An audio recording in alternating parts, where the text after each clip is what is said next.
Oğlumuz Garbet Üniversitesi'ne kirdi deb eshitganga rosa quvondik oilasi ikkalamiz. Dunyoda eng baxtli onalardan biriman, o'zimda yo'q xursandman.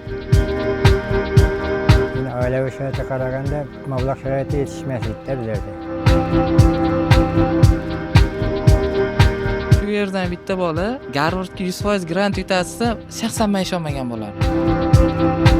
Toshkentga olib ketaman deb nima qildilar? Biz qarshilik qilmadik. Toshkentga olib ketdilar.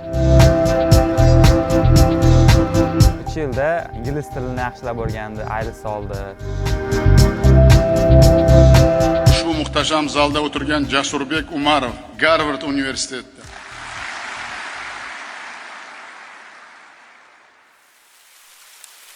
Hayot bu sizga berilgan ne'mat.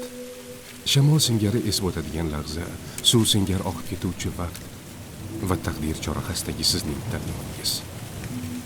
Kasb, hunar, bilim bu tanlovning yo'laklari.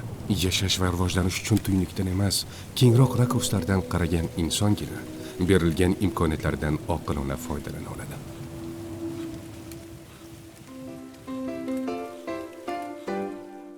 Tamaddun, taraqqiyot, rivojlanish ham bevosita bilimga bog'liq.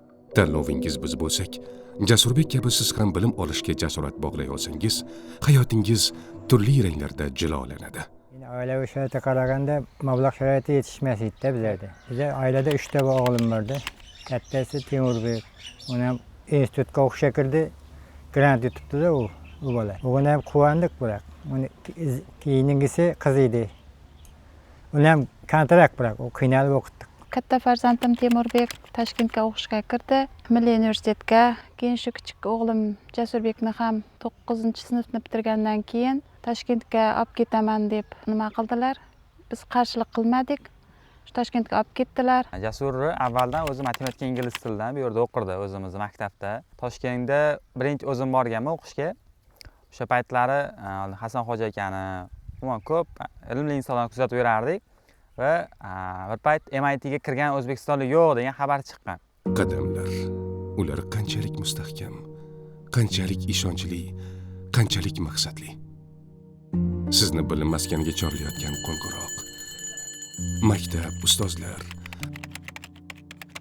Maktab devorlaridagi eslatmalar, ustozlarning sizga berayotgan sabog'i, bir tomonda bolalik ko'nglingiz, bir tomonda esa sizning kelajagingizdan umidli insonlar. Imkon qidirgan albatta imkoniyatlar eshigini topadi. Uchinchi o'g'limiz ham Toshkentga maktabda o'qitdik u yoqda ham.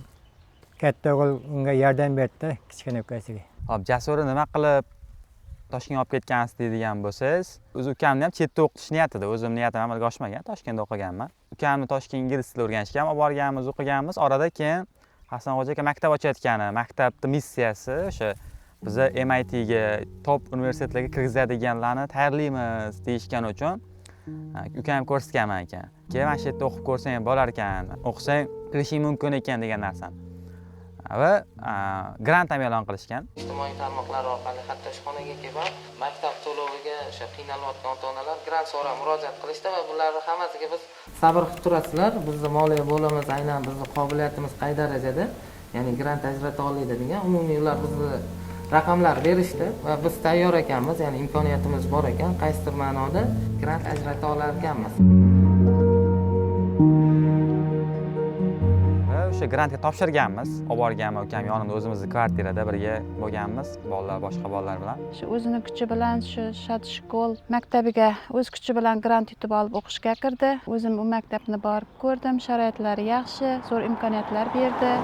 Sodiq-ku vaqtni bilimga boyitgan maskan. 50% grant tutgan, maktab to'lovlari qimmatroq bo'lgan va bu to'lov o'sha paytdagi student holatimda menga baribir oilamizga ham og'irroq edi. Keyin Hasanxo'ja aka yozganman Instagramdan, direktorga yozganman. 100% qilib bering, o'qiydi xudo xolasa, ishonchlarni oqlaydi. Mana shu 1 yil 100% qilib bersanglar, natijasiga qarab turib yana ko'ramiz deganimizda o'ylab ko'ramiz deyishgan. Keyin himmat ko'rsatib, xudoga shukr, 100% qilib berishgan. Keyin shu 9-sinfdan, 8-sinf tugatib, 9-sinfdan Sodiq Uskolda birinchi ochilgan yilidan boshlab o'qishni boshlagan. Yoshlarning orzulariga hamohang dargoh. Armonlarni vaqt chizig'idan o'chirib, orzularga bo'ylashib, yo'lni zakovatga bog'lab borayotgan kelajak maktabi. 3 yilda ingliz tilini yaxshilab o'rgandi, IELTS oldi. Shu maktabda o'qigan sababli mana shu darajaga yetdi o'g'lim. SAT oldi. Undan tashqari qo'shimcha har xil mashg'ulotlar, mnemonika, tanlovlar, to'garaklarda qatnashib, yaqinda o'sha xursand qildi bizni. Ertalab soat 5:15larida atrofida telefon qildi.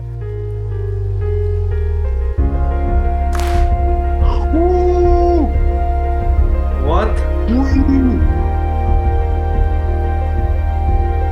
What? Man, Garvard! Man! Harvard! What? Yo-mayo! Man! Garvardga kirdim dedi. O'sha paytda xursandchilik endi hozir qaytdi-yu, boshqacha.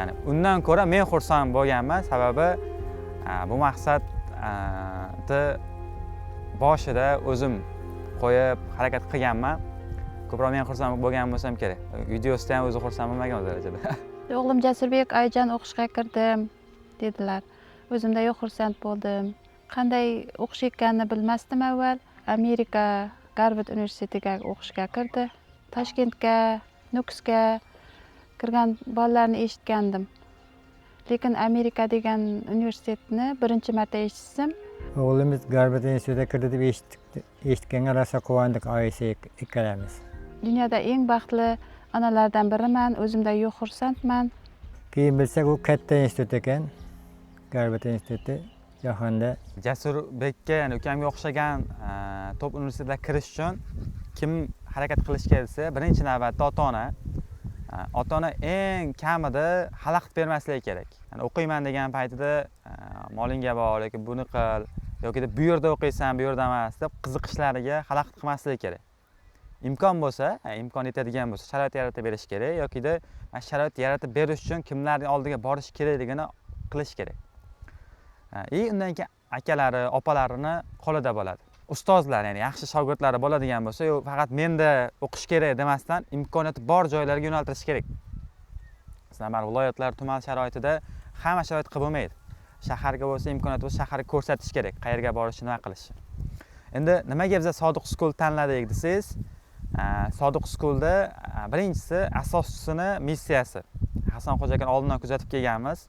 O'zim kuzatib kelganman, Toshkentga borganman, oldiga borganman. Maqsadi shu top universitetlarga O'zbekistondan bolalarni kirgizish, u yerlarda o'qitish, ya'ni iqtidorli bolalarni maqsadiga erishtirish edi. Eng asosiy o'sha missiyaning biri MIT ga kirgizaman degan, kirmaganligi uchun menda ham shu niyat bo'lgani uchun birinchi tanlaganmiz.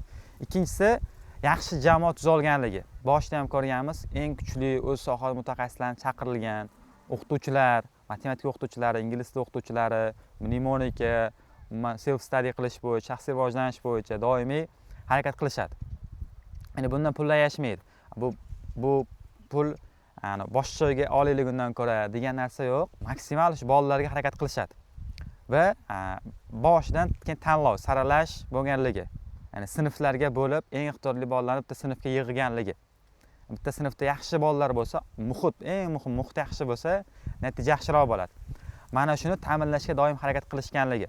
O'sha uchun ham Sodiq School tanlangan va yana eng muhimlardan biri o'sha iqtidorli o'quvchilar uchun grantlar berilganligi. Mana shu asosiy sabablar bizni Sodiq School tanlashga yordam bergan va 3 yil davomida boshidagi ideya haqiqatligini ko'rganmiz. Shu yerdan bitta bola Garvardga 100% grant yutasa, shaxsan men ishonmagan bo'lardim. 50% grant meni o'qishim uchun yetarlicha bo'lmagan paytda. Chunki oilamizda buni to'lash uchun unchalik mablag' bo'lmagan. Akam ham o'zi student. Shu ukasini ta'limi uchun o'zini o'qishini 2 yilga muzlatgan. Ushbu muhtasham zalda o'tirgan Jasurbek Umarov, Garvard universiteti. Ismim Jasurbek, asli Qoraqalpog'iston Respublikasidanman, Amudaryo tumani. Oilada 5 kishimiz. Otam oddiy ustalar, oyim uy bekasi. Men o'ylayman, mendan ko'ra ko'proq ishni akam qildi deb o'ylayman. Hozirgi aytadigan gaplarim barcha ota-onalarga, akalarga, opalarga, ustozlarga yetib borishini xohlardim. Agarki qizingiz, o'g'lingiz qaydir kirishni, o'qishni maqsad qilgan bo'lsa, birinchi navbatda xalaqit bermang. O'g'lim bu yerda o'qiysan, o'g'lim bu yerda o'qiysan yoki bu ishni qilasan. Qishloqda bo'ladigan bo'lsa, o'zimning o'rtoqlarimda ham ko'p bo'lgan. o'qib nimaga olasan, o'qib kimga olib berasan, oyoq olib berasanmi, mana mol bor, qo'y bor, dehqonchilik bor, yer bor, o'shandan foyda bor deyishgan. Endi hozir kamayganu, lekin men shu gap aytmasligingizni xohlardim. Balki to'g'ri harakat qilib kira olmas. Ya'ni siz aytganingiz to'g'ri bo'lib chiqar, lekin ertaga sizdan xafa bo'lib kelish yurish kerak emas. Ikkinchisi, sharoit bo'lishi kerak deb o'ylash shart emas. Nimaga biz bu yerda intervyu olyapmiz, bu holatda olyapmiz? Oddiy qishloq hayotini ko'rsatmoqchimiz. Shu boshqa qishloq onalariga maslahatim, shu farzandlariga sharoit yaratib berib, shu ilmli, bilimli bo'lishiga harakat qilishlarini istardim. O'zbekistonda juda ko'p oilalar xuddi shunaqa yashaydi. Ana orqada mol, bir xil o'tiribmiz. Tushuntirmoqchiman, bizning ham oilamiz boy yoki-da ilmli bo'lmagan.